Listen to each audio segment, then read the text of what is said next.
Dah wa ala alihi wa ashabihi wa man tabi'ahum bi ihsanin ila yaumiddin, amma ba'd. Baik Bapak dan ikhwan sekalian, hafizakumullahu jami'an. Semoga senantiasa dijaga Allah Subhanahu wa taala. Insyaallah mulai hari ini ayat-ayat yang kita baca kita akan terjemahkan, kemudian sedikit penjelasannya, tafsirnya yang perlu dibaca tafsirnya, dan juga tadabbur, penghayatan ayat-ayat. Ya mungkin kita sampai 10 menit supaya ayat yang kita baca itu memberikan bekas. Baik, ayat 8. A'udzubillahi minasyaitonirrajim, bisa dilihat. Innalladzina amanu, sesungguhnya orang-orang yang beriman, wa amilus sholihat, dan orang-orang yang beramal soleh. Ini banyak ayat dalam Al-Quran menyebutkan bergandengan antara iman dan amal. Jadi ukuran keimanan itu paling minimal mengimani 6 rukun iman. Iman pada Allah, iman pada Rasul, iman pada malaikat, iman kepada Al-Quran, dan seterusnya. Mengimani dimaksud yakin. Yakin tanpa dicampuri sedikit pun dengan keraguan. Jika kita ragu dengan 6 rukun iman itu sudah bukan iman lagi. Keimanan di sini adalah al-yakin at-tam, keyakinan yang sempurna dan tidak dicampuri sedikit pun dengan keraguan. Ketika ada keraguan, maka bukan lagi namanya iman. Termasuk semua yang datang dari Allah. Semua ayat-ayat Al-Quran itu kita yakini benar. Kita yakini benar. Sekalipun mungkin ada yang menganggap bertentangan dengan kenyataan, bertentangan dengan kebijakan dan sebagainya. Kemudian wa amilus sholihat. Wa amilus sholihat itu adalah merupakan penjabaran daripada keimanan. Sebab keimanan ini unsurnya ada 3. Keyakinan, ya keyakinan, kemudian pembenaran dengan lisan, dan pengamalan. Jadi sesuatu yang menuntut amalan, maka kita amalkan. Nah, amalan yang bagaimana kategori atau kriteria amalan soleh? Amalan soleh kriterianya ada 2, dikatakan soleh. Pertama, ikhlas. Ikhlas itu terbagi 2 lagi. Tauhid, pelakunya tidak syirik. Sebab syirik ini bisa membatalkan amal. Jadi kalau batal amal, bagaimana bisa disebut amal soleh? Namanya? Kemudian yang kedua, pengertian ikhlas yang kedua adalah ikhlas niat. Ikhlas niat yaitu tidak riya dan tidak sum'ah. Tidak riya itu, riya adalah memperlihatkan amal kita kepada orang lain untuk mendapatkan ridho manusia. Kemudian sum'ah itu tidak memperlihatkan tetapi menceritakan. Menceritakan kepada orang lain dengan maksud mendapatkan ridho manusia, bukan ridho Allah. Jadi itu kriteria pertama amal soleh. Ikhlas. Kemudian yang kedua, al-mutaba'ah. Al-mutaba'ah itu adalah sesuainya amalan kita dengan petunjuk syariat. Jadi ada juga yang menjelaskan al-mutaba'ah itu adalah sesuainya amalan kita dengan sunnah Rasulullah. Tapi itu lebih khusus ya. Yang lebih umum sesuai dengan syariat. Jadi kalau ada amalan yang bertentangan dengan syariat, walaupun ikhlas, walaupun orangnya itu beriman, itu tidak soleh.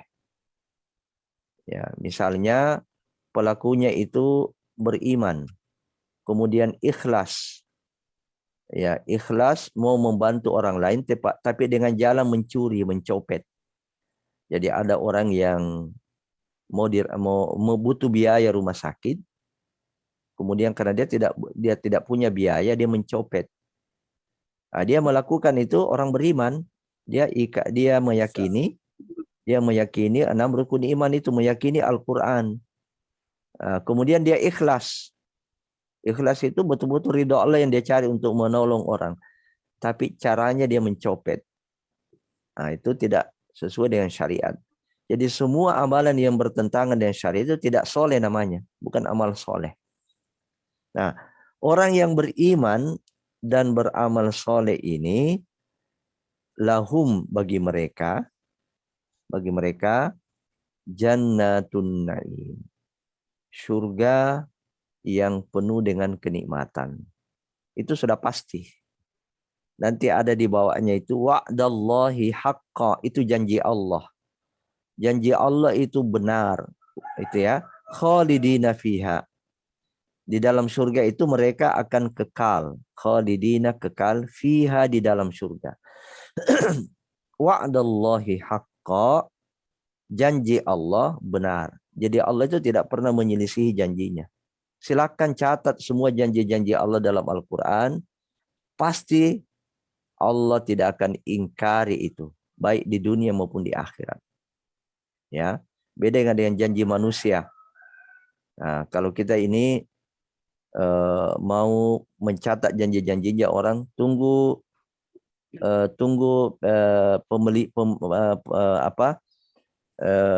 pilcaleg, tunggu pemilihan. Nah, di situ banyak janji keluar itu. Ya, pilpres, pileg, ya disitulah betul-betul janji itu keluar semua. Ini akan ini. Boleh dicatat. Kemudian nanti dilihat di dalam kenyataan setelah terpilih. Ya, silakan dilihat dalam kenyataan setelah terpilih. Itu sangat banyak ya janji-janji itu tidak dipenuhi. Janji Allah itu hak, benar. Nah, kemudian di sini disebutkan surga itu dalam bentuk jamak. Bentuk tunggalnya surga itu jannatun. Kemudian bentuk jamaknya jannat. Itu menunjukkan apa? Surga itu bukan banyak. Surga itu satu. Tapi yang banyak itu pintu-pintunya. Ya, pintu-pintu surga itu banyak. Pintu-pintu surga itu disesuaikan dengan amalan. Ada orang yang masuk surga lewat pintu sedekah. Ada yang masuk surga lewat pintu Al-Quran. Ada yang masuk surga lewat pintu ilmu. Karena dia suka menuntut ilmu. Ada yang masuk surga lewat pintu tidak suka marah. Dia pandai mengendalikan marahnya. Banyak ada yang masuk surga lewat pintu jihad, lewat pintu salat, lewat pintu puasa. Itu jamak. Yang kedua, dia jamak itu menunjukkan banyak sekali kenikmatan di surga. Banyak sekali kenikmatan. Tidak ada batasnya. Nama kenikmatan itu sama namanya di dunia, tapi wujudnya tidak sama. Nah, jadi kalau di dunia ini ada kenikmatan bernama apa, buah-buahan misalnya, maka sama namanya tapi wujudnya tidak sama. Jadi apa yang kita suka, misalnya kita senang sekali durian, sama namanya durian, tetapi wujudnya itu tidak sama. Ya, hanya di surga, semua orang di surga berbahasa Arab. Jadi yang tidak tahu berbahasa Arab di dunia, itu insya Allah kalau dia masuk surga dia pintar semua bahasa Arab. Ya, jadi al-Arabiyatu lughatu ahlil jannah. Jadi bahasa Arab itu adalah bahasa ahli surga. Ya, jadi gimana dengan orang yang di dunia tidak tahu bahasa Arab? Kalau dia tahu bahasa Arab otomatis. Kalau dia tidak tahu, Allah kasih pintar. Ya, semua nanti ahli surga Allah kasih pintar bahasa Arab. Sebab bahasa penduduk surga adalah bahasa Arab. Itu untuk menunjukkan kemuliaan bahasa Arab ini. Sebab dengan bahasa Arab juga kita bisa memahami Al-Quran dan juga kita memahami sunnah Nabi SAW. Khalidina fiha, kekal di dalamnya. Kekal itu tidak keluar-keluar Mi. Itu kekal. Kemudian kalau orang masuk surga itu sudah kekal, tidak akan keluar lagi. Bagaimana dengan neraka? Neraka ada yang kekal, ada yang tidak kekal. Nah, di neraka ada yang kekal, ada yang tidak kekal. Siapa yang kekal? Orang musyrik, orang kafir, orang yang tidak menerima satu saja dari rukun iman, itu sudah kekal di dalamnya. Kemudian siapa yang tidak kekal? Yang tidak kekal di neraka itu orang beriman yang pernah melakukan dosa besar, lalu Allah tidak ampuni. Jadi orang beriman itu semua pasti masuk surga. Sepanjang keimanannya itu tidak dicampuri dengan kesyirikan, tidak dibatalkan dengan kekafiran, maka pasti masuk surga. Masuk surganya, apakah dia langsung, sering kita istilahkan tol, atau tidak langsung harus transit. Nah, itu tergantung kepada apa dosa. Kalau dia melakukan dosa besar, apakah diampuni atau tidak. Kalau tidak diampuni oleh Allah, maka dia harus merasakan siksaan daripada dosa besarnya itu.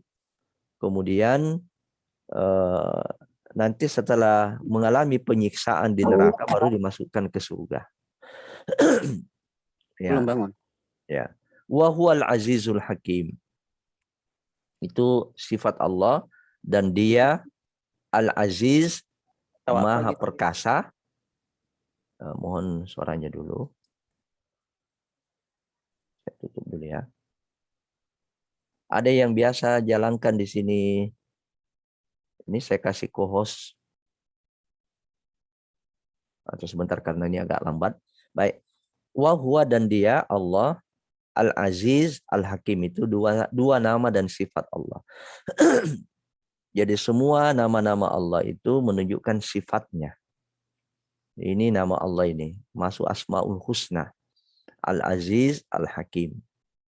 Nah, namanya Allah itu otomatis menunjukkan sifatnya. Tetapi sifatnya Allah tidak otomatis menunjukkan namanya. Misalnya sifat Allah itu punya tangan. Yadun, ya namanya Allah bukan tangan. Fasamma wajhullah, maka kamu menghadapkan dirimu pada wajah Allah. Berarti Allah punya wajah, sifatnya Allah punya wajah. Tapi namanya Allah bukan wajhu. Ya. Setiap nama menunjukkan sifat, tapi tidak semua sifat menunjukkan nama. Di sini kita lihat dua nama Allah. Dua nama Allah ini sekaligus mengantarkan kita untuk mengenal Allah. Ya, karena nama Allah menunjuk sifat. Al-Aziz, maha perkasa. Artinya maha kuat, tidak punya sedikit pun kelemahan. Tidak punya sedikit pun rasa takut. Itu Al-Aziz. Ya, semua sifat Allah itu unlimited, tidak ada batasnya. Bagaimana itu kekuatannya Allah, bagaimana keperkasaannya Allah, itu tidak ada batasnya. Nah, karena itu dia bisa melakukan apa saja yang dia kehendaki. Al-Hakim, maha bijaksana. Al-Hakim, maha bijaksana itu hanya menempatkan sesuatu pada tempatnya. Al-hikmatu ay wad'u syai' fi mawdi'ihi. Hikmah itu artinya menempatkan sesuatu pada tempatnya. Proporsional. Jadi Allah tidak pernah salah menempatkan. Jadi kalau Allah menempatkan seseorang di neraka itu tidak salah. Allah mengatakan orang itu zalim itu tidak salah. Karena Allah itu maha bijaksana. Orang yang bijaksana itu adalah orang yang selalu berkata-kata proporsional. Orang yang selalu berbuat proporsional. Itu Hakim. Baik, ayat terakhir, mohon maaf saya tutup videonya karena lambat, komputer saya lambat. Baik, kita lihat ayat 10. Khalaqas samawati bighairi amadin. Khalaqas samawat, dia Allah yang menciptakan langit. Ini samawat, samawat di sini jamak juga. Tunggalnya itu as-sama, minas sama. Nah, itu bentuk tunggal. Samawat itu bentuk jamak. Kenapa jamak? Ya, karena langit itu memang banyak. Maksudnya berlapis-lapis. Makanya ada ayat sab'a samawat, 7 lapis. Demikian juga 7 lapis bumi. Jadi ke bawah, ke dalam itu ada 7 lapis tanah. Jadi makanya dalam kuliah tentang ilmu tanah itu disebutkan ada namanya lapisan-lapisan tanah. Demikian juga langit. Langit itu berlapis-lapis. Yang ada kita lihat ada bintang, itu namanya sama ad-dunya, langit dekat, langit pertama. Nah, disitulah yang diberikan lampu-lampu sebagai perhiasan. Nah, dia menciptakan langit, Allah, bighairi amadin. Nah, ini bukan bigairin, bighairi. Bighairi amadin, tanpa tiang. Bighairi tanpa amadin, tiang. Lihat, tarawunaha, lihat. Kamu sendiri melihatnya. Silakan saksikan. Silakan keliling dunia, lihat apakah langit ini ada tiangnya. Ya, di negara mana ada langit yang ada tiangnya? Tidak ada. Ya, tarawunaha, kamu sendiri melihat itu, menyaksikan. Wa alqa fil ardi. Wa alqa, dan Allah meletakkan. Maksudnya di situ adalah ya Allah meletakkan fil ardi, di bumi, rawasiya. Rawasiya itu gunung-gunung. Gunung-gunung menggunakan lagi jamak, banyak sekali gunung di dunia ini. Jadi Allah meletakkan di bumi itu beberapa gunung. Banyak gunung. Ada gunung kecil, ada gunung besar, ada gunung tinggi sekali. Apa tujuannya? Antamida bikum. Supaya tamida. Tamida itu goyang. Ya, goyang. Artinya supaya kamu yang tinggal di bumi ini tidak goyang. Tidak goyang. Makanya kalau dikatakan gempa bumi itu goyang itu. Dia termasuk gunung kita jadi goyang. Jadi gunung ini fungsinya sebagai pasak. Kayak apa itu? Kayak paku. Kalau kita buat kursi supaya kursinya itu tidak goyang, maka dikasih paku. Nah, seperti itulah gunung itu. Jadi gunung itu kayak memaku bumi, paku bumi, pasaknya bumi. Nah, itu Allah semua itu, Masya Allah. Kalau kita renungi semua ini, Allah menciptakan langit, tidak ada tiangnya. Silakan lihat sendiri. Allah meletakkan di bumi ini gunung-gunung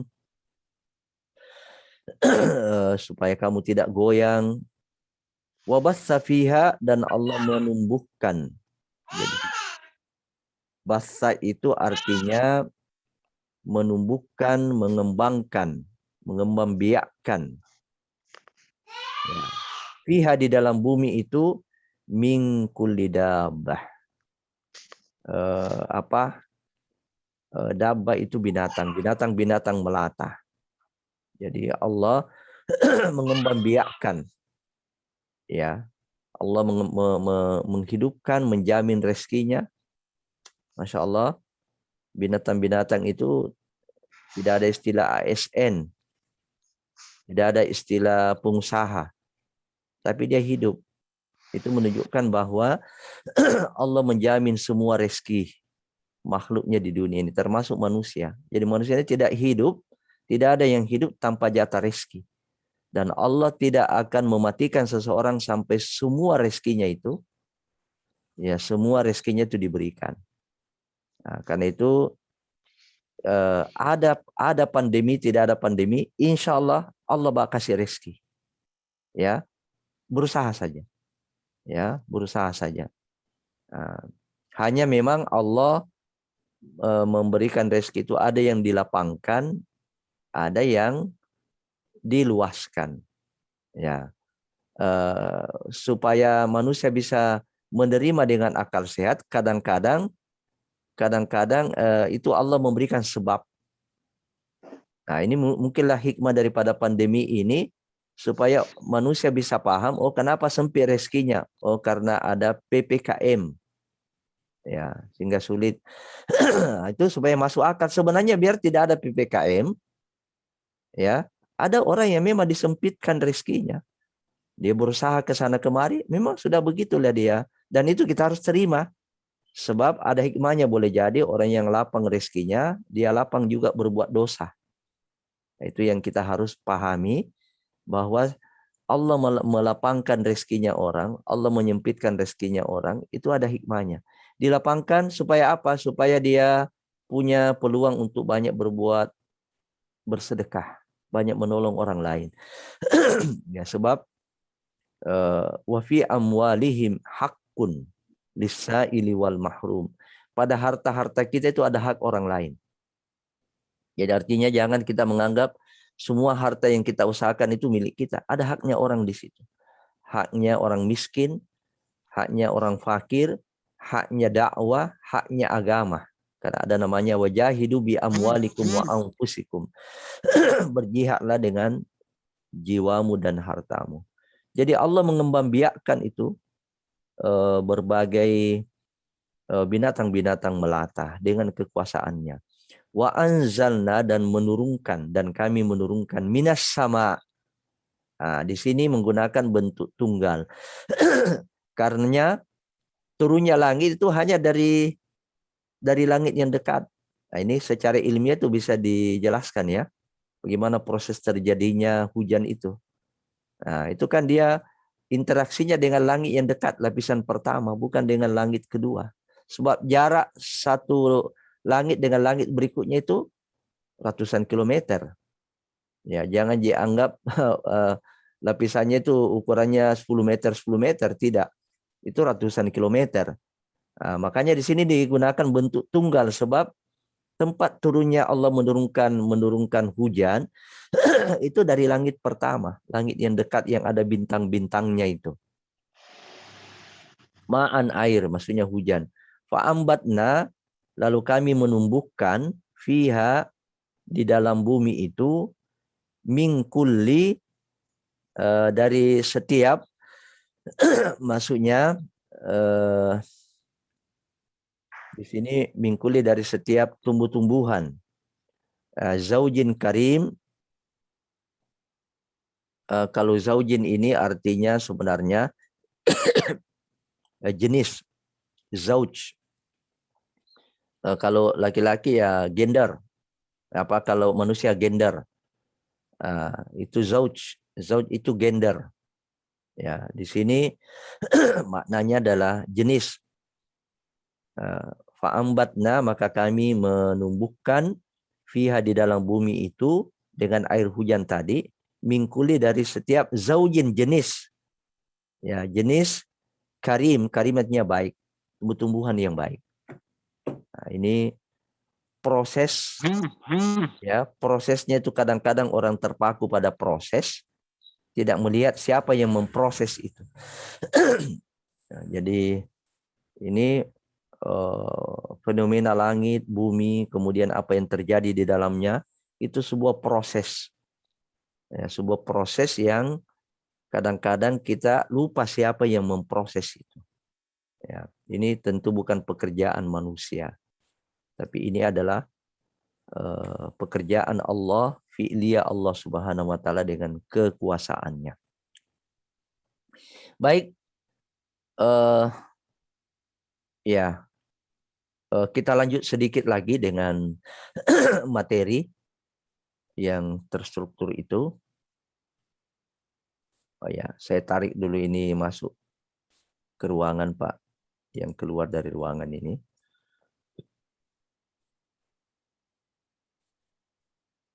Ya, saya tarik ke tempat duduk. Ya, oke, silakan dipoto dulu Arham. Ya, yang mau munculkan gambarnya silakan. Diambil fotonya. Ini supaya cantik ini ya. Baik. Sudah ya diambil fotonya. Silakan siapa yang mau ambil foto. Nah, ini bagus kenang-kenangan ini. Kita tarbiyah di ruangan khusus. Ya baik.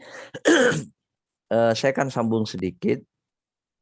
Ada bahannya itu Pak, ada saya sudah kirim, nanti bisa dilihat. Sebentar, mohon maaf, saya buka dulu. Ya, kita sabar, butuh 10 menit lagi nih. Kita sambung dengan materi kita. Mohon maaf, ini saya munculkan dulu. Ya. Jadi kalau tidak salah materi yang berlanjut itu kemarin adalah saya sudah kirim baramij ya, baramij tarbiyah. Baik. Nanti silakan Bapak itu bisa memfotokopi. Saya tutup dulu videonya ya. Nah, jadi ini.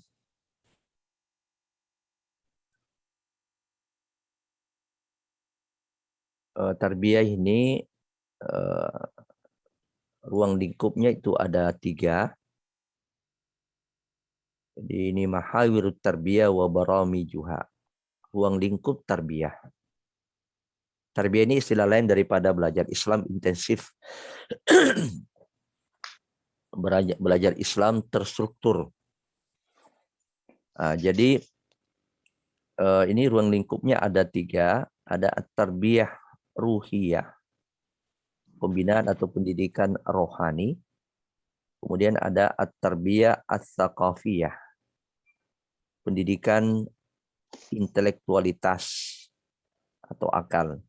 Dan ada at-tarbiyatul jasadiyah, ada pendidikan fisik. Nah, di sini fisik ini tuntunan dalam hal makan minum atau pola hidup sehat.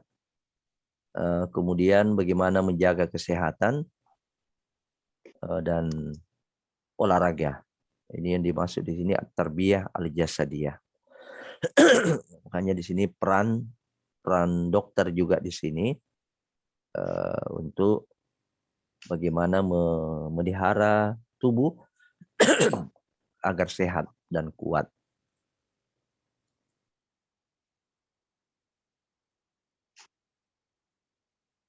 Nah, ini kemarin ya, 3 aspek ini yang kita maksud. Kenapa? Karena manusia ini diciptakan oleh Allah Subhanahu wa taala terdiri atas 3 unsur. 3 unsur yang semuanya memiliki kebutuhan. 3 unsur ini punya kebutuhan. Karena itu pembinaan atau tarbiyah yang objeknya adalah manusia ini, itu tidak boleh mengabaikan satu daripada unsur ini. Harus ditarbiyah secara menyeluruh. Harus ditarbiyah, dibina, ditumbuh kembangkan rohaninya, sehingga menjadi rohani yang tenang, an-nafsul mutmainnah, rohani yang bahagia, karena kebahagiaan itu dirasakan oleh rohani kita, hati kita. Kemudian harus ditumbuhkan, dikembangkan, dibina intelektualitasnya sehingga memiliki akal yang sehat, memiliki pikiran-pikiran yang jernih. Nah, ini pandemi COVID ini juga menguji kita punya akal. Apa kita ini akal kita sehat atau tidak? Jadi banyak orang-orang yang kita heran juga di masa pandemi ini, kok kenapa akal sehatnya disimpan di mana ya? Ya, itu sehingga pikiran-pikiran yang lahir di sini melahirkan tindakan itu pikiran-pikiran yang jernih, pikiran-pikiran yang sehat, pikiran-pikiran yang benar, bukan pikiran-pikiran yang sesat. Kemudian tadi ada pembinaan fisik tadi yang saya sudah jelaskan. Nah, setiap daripada aspek-aspek ini atau dimensi-dimensi ini itu ada program-program pembinaannya, ada program-program tarbiyahnya. Nah, ini kalau kita mulai dari sini, ini at-tarbiyah ar-ruhiyah. Ini diperbesar. Apa saja program-program tarbiyah ruhiyah itu? Pertama, sholatul jamaah. Sholat berjamaah. Ini sebenarnya kalau normal kondisi kita ini, ya maka pertemuan kita itu dirancang, diawali dengan sholat berjamaah atau diakhiri dengan sholat berjamaah. Supaya kita terlatih, kita semua sebagai orang-orang yang cinta masjid. Nah, sebab satu di antara 7 golongan nanti di hari kiamat yang akan mendapatkan naungan, akan mendapatkan payungnya Allah pada saat matahari jaraknya sisa jengkal dari kulit kita. Satu di antara 7 golongan yang Allah kasih kepadanya payung sehingga tidak merasakan panasnya terik matahari itu adalah orang yang rajulun qalbuhu mu'allakun bil masajid. Laki-laki yang hatinya tergantung di masjid. Apa maksudnya laki-laki yang hatinya tergantung di masjid? Yaitu laki-laki yang tidak enak perasaannya kalau sholatnya tidak dilakukan secara berjamaah di masjid. Nah, dikatakan di situ rajulun. Rajulun itu maknanya memang laki-laki. Sebab laki-laki wajib hukumnya. Itu menurut jumhur ulama wajib hukumnya sholat berjamaah di masjid. Adapun perempuan itu tidak wajib. Terbalik. Laki-laki lebih utama sholat di masjid. Perempuan lebih utama sholatnya di rumah. Tetapi tidak dilarang dia ke masjid. Nah, bagaimana di masa pandemi? Itu namanya masa darurat. Ya, pada kondisi-kondisi tertentu, apalagi kita sakit, kita batuk-batuk, atau memang sudah kita terkonfirmasi positif, ya la darara wala dirar. Nah, jangan kita menyebarkan mudarat, jangan kita menjadi sumber orang lain sakit. Maka kita di rumah, ya kita di rumah saja. Nah, itu darurat namanya. Sama juga mengatur jarak darurat. Jangan selalu ditanya. Ada yang kadang-kadang tanya, kenapa Ustadz ini gimana itu hukumnya menutup dagu? Ya tidak boleh, tidak boleh itu kalau normal, ya itu kalau normal. Bagaimana ini sholat berjamaah kok berjarak? Kita disuruh, ya dalam keadaan normal seperti itu, ya. Jadi jangankan yang seperti itu, tidak ke masjid saja dibolehkan. Dan ingat, ini saya sering bahas hadisnya di masjid ini, Masjid Muhajirin, bahwa orang yang selalu menunaikan sholat berjamaah di masjid,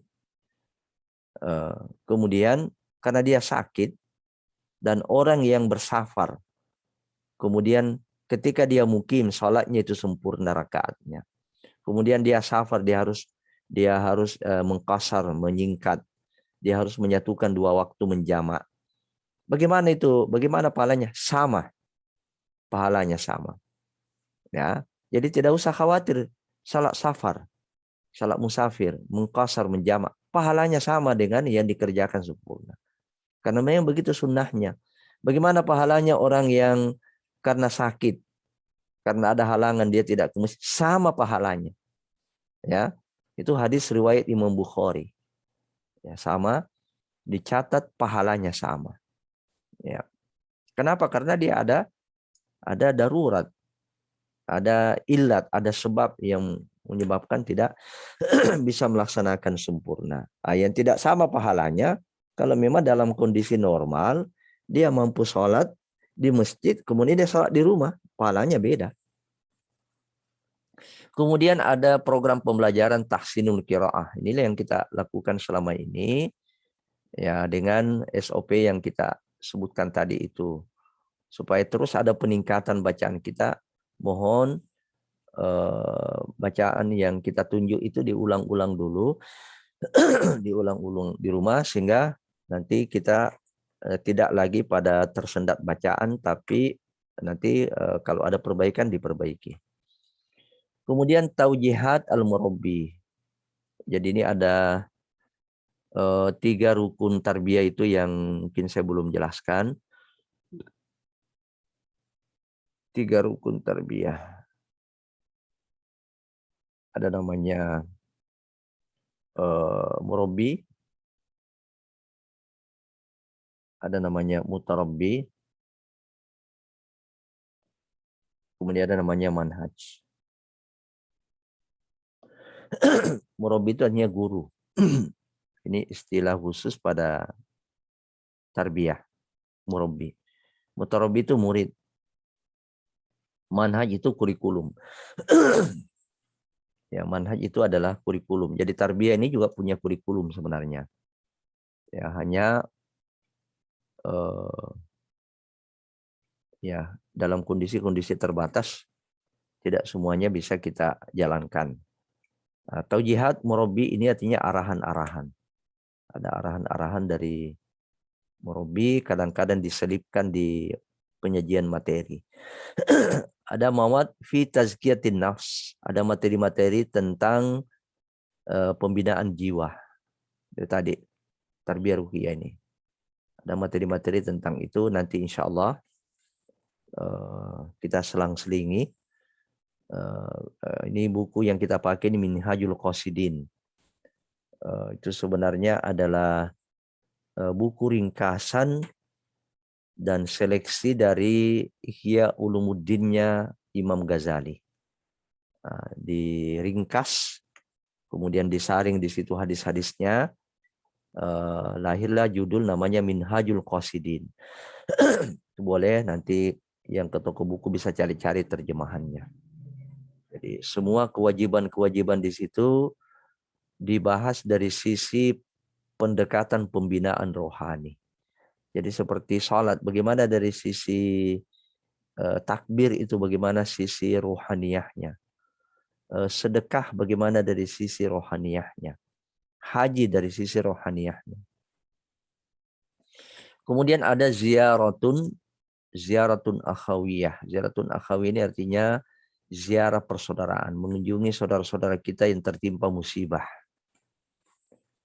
Ini dalam kondisi normal itu kita punya program seperti itu. Kita ziarah kepada saudara-saudara kita yang tertimpa musibah, tentu dengan memberi bantuan. Ini semua adalah pembinaan rohani. Pembinaan rohani untuk menjadikan rohani kita peka dengan masalah-masalah yang dihadapi oleh saudara kaum muslimin. Iyadatul marid, mengunjungi orang sakit. Hampir sama tadi. Juga untuk melatih, mendidik rohani kita merasakan nikmatnya Allah berupa kesehatan. Ada mabit jama'i, ini bermalam bersama. Ini ada program-program bermalam bersama yang minimal misalnya sekali sebulan kita bermalam di masjid. Jadi kalau ada gerakan-gerakan dakwah lain itu biasanya bermalam. Pola tarbiyah ini juga ada. Hanya tidak setiap waktu, tapi sekali dalam sebulan, sekali dalam 2 bulan bermalam di masjid. Tujuannya apa? Untuk menghidupkan secara bersama-sama beberapa program seperti qiyamul lail, sholat lail berjamaah, makan sahur bersama, zikir bersama, ya bermalam bersama dengan saudara-saudara muslim. Sebab kedekatan yang namanya bersaudara itu salah satu ukurannya adalah pernah bermalam bersama. Ya, itu. Kemudian iftarun jama'i, buka bersama. Buka bersama ini sudah sering kita lakukan di Masjid Muhajirin. Ya, pada saat-saat tarbiyah kita akhiri dengan buka bersama. Ini semua merupakan program-program pembinaan rohani. Pembinaan rohani kita. Baik, saya kira itu Pak untuk tarbiyah hari ini. Nanti masih ada program lainnya, kita sambung lagi pada pertemuan yang akan datang. Minta tolong diulang-ulang di rumah ayat 11 dan ayat 12 dari surat Luqman. Baik, sebelum kita tutup ada pertanyaan? Sudah cukup Pak ya? Siapa yang ini Pak Wahab, Masya Allah, Pak Muhammad Farid, Pak Hasan. Pak Muhammad Farid ini ada alumni Stiba itu Pak meninggal kemarin di apa ya? Kemarin di Lu ya. Bapak enggak kenal, enggak tahu beritanya itu Pak? Aku tidak Ustadz, saya di Lu Utara. Tidak Oh ada iya. datanya juga sampai begitu Ustadz. Masa saya tidak tahu datanya bagaimana. Oh iya. Jadi ada ini mahasiswa Stiba itu hafal Quran hafizah. Lu Timur ya. Namanya Nur Hanifah. Itu kecelakaan jadi dia disambar mobil ambulans. Oh. Ya.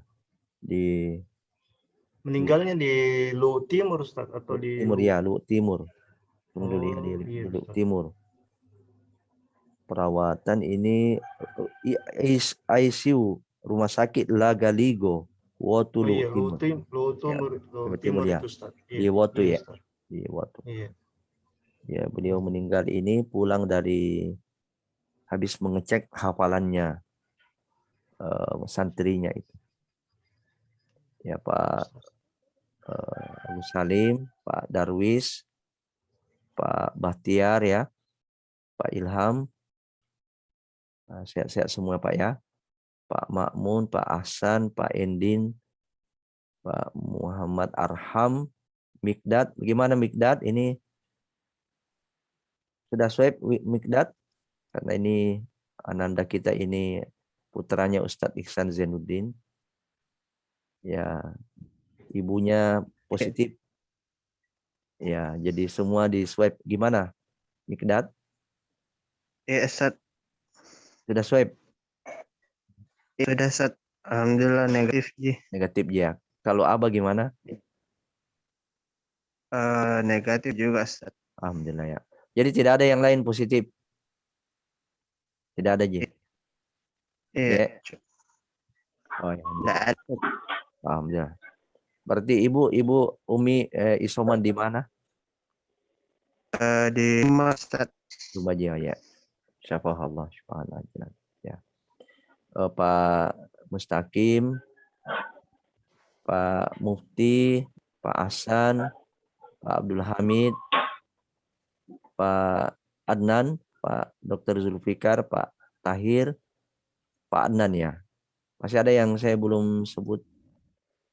Pak Denal ya, Denal, Pak Ruslan, Pak Muhammad Farid Syarif, Zubair, gimana kabar Zubair? Ya. Alhamdulillah sehat, Ustaz. Alhamdulillah, baik. Ya, kita semua 23 ini totalnya semua. Siapa yang bisa deteksi yang tidak hadir ya?